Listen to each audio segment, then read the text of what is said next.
Hello. Um, so I was going to record a cover. I've been trying to record a cover today, but it's not happening. Um, and I just have a lot of thoughts at the moment, so I'm just gonna kind of spew them into the void. For self-care, I guess. Yeah, basically, about a week ago, 2 weeks ago, a YouTuber whose work I really enjoyed and admired over the years has posted a statement, their take on Israel Palestine, and it is not a take that I agree with. Yeah, in fact, I was really disappointed by it.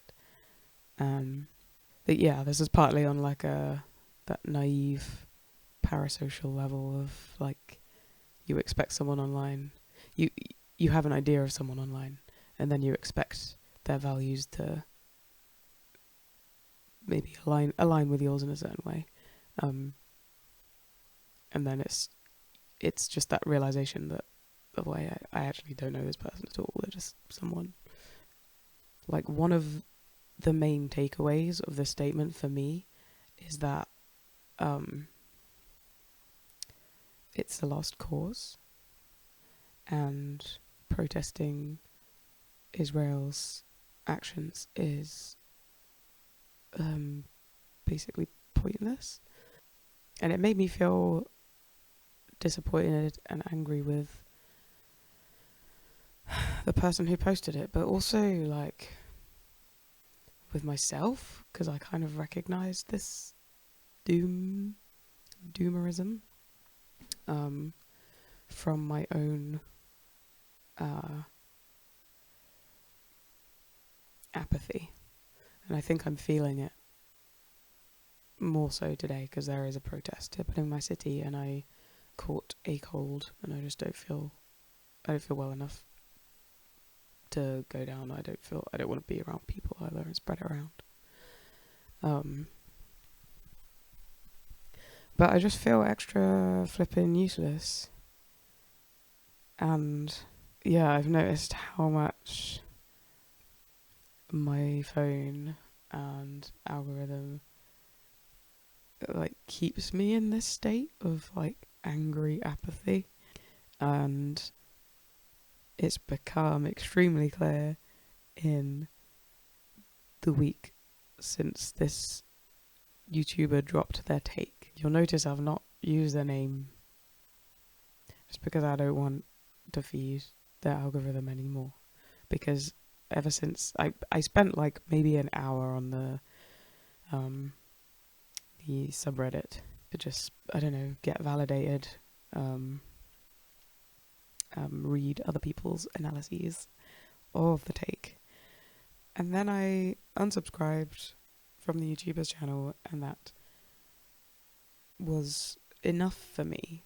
But since that day, my YouTube and my algorithm has been full of people analysing this person and their politics and their statement to death, people defending them, people arguing, video essays like debunking the statement, which I'm sure I would agree with, but like if I was in a certain state of mind, I could easily fall into this trap of just going around and around and around this one person's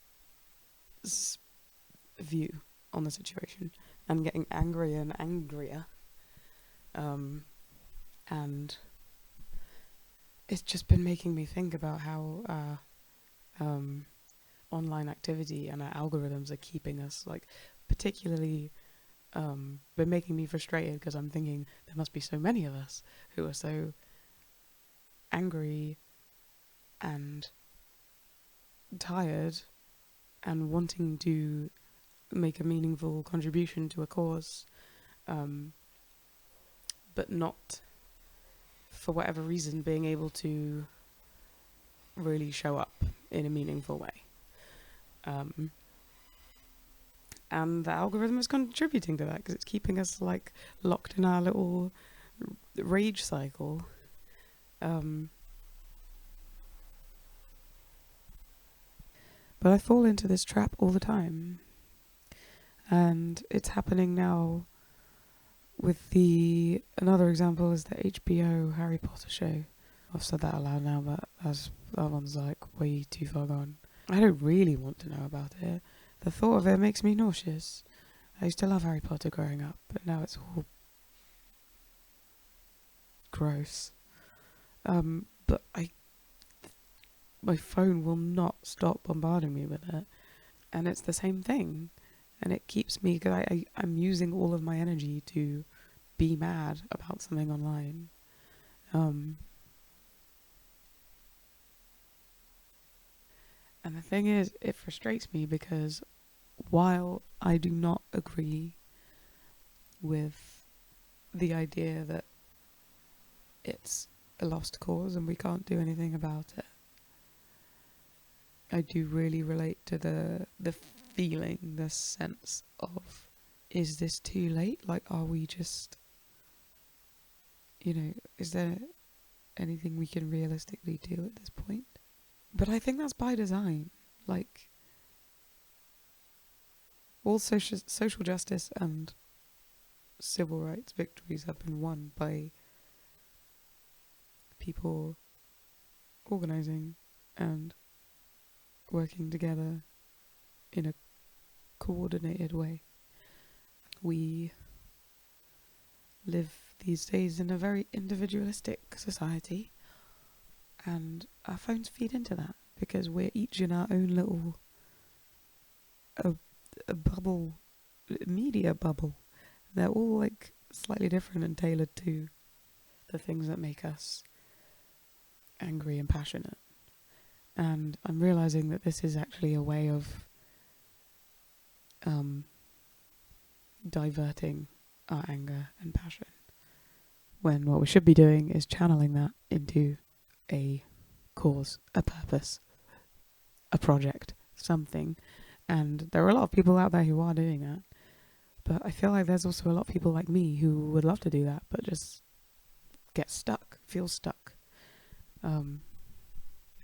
And I feel like far from affirming my doomy tendencies, I think this statement from this YouTuber has actually galvanized me a bit, because I want to get unstuck, and I do feel ready to get unstuck. I'm still figuring out the how, because I don't think it's a lost cause, but I do think it's a difficult cause. It's very difficult. It's getting pretty crazy out here. My government is prescribing direct action groups as terrorist organizations and locking up people who support Palestine action. Like, I feel like a line has been crossed, and like a long time ago, but we just collectively have no idea what to do about it, and we're so kind of fragmented and anxious, and we don't know how to organize anymore. What was I going to say? The brain fog is getting me bad. Yeah, I do think it's that much harder to organize and to think of ourselves as not just as individuals, but as a collective, because that's not how we're programmed to think of ourselves. But the issue is that we only have power as the masses if we actually do things en masse. and it is an effort. It's going to take a lot of energy. So it's all the more reason to really, really resist using that energy for just like online rage about just like random individuals, because they're not the actual problem, are they? I pop back on the subreddit just to see, just to see what was going on. And yeah, people are still raging. I don't think the rage is the issue. I think the rage is completely justified. I just think it's being directed in the wrong place. And we have the energy, we have this. But instead of channeling it anywhere, we're just getting it beamed back to us by our phone. The rage is feeding on rage, and I don't know, I don't want to speak for anyone else, but it's kind of, I think it might be eating me up inside, which doesn't feel very healthy. Like, I'm not going to have much left to actually do anything. I don't really know what else to say on this. I'm going to try and get a handle on my phone and social media use once and for all. I'm going to try to get more involved in real life activism, as scary as that concept is for me. I don't know, I want to get unstuck, and I want to connect with people and talk to people. Yeah, I guess that's it. If anyone happens to be watching and they're on a similar journey, yeah, good luck. If someone online that you follow says something shitty, unfollow, move on. Don't waste your energy, you're gonna need it. Don't fall for the rage bait. And yeah, I think that pretty much sums it up. Free Palestine.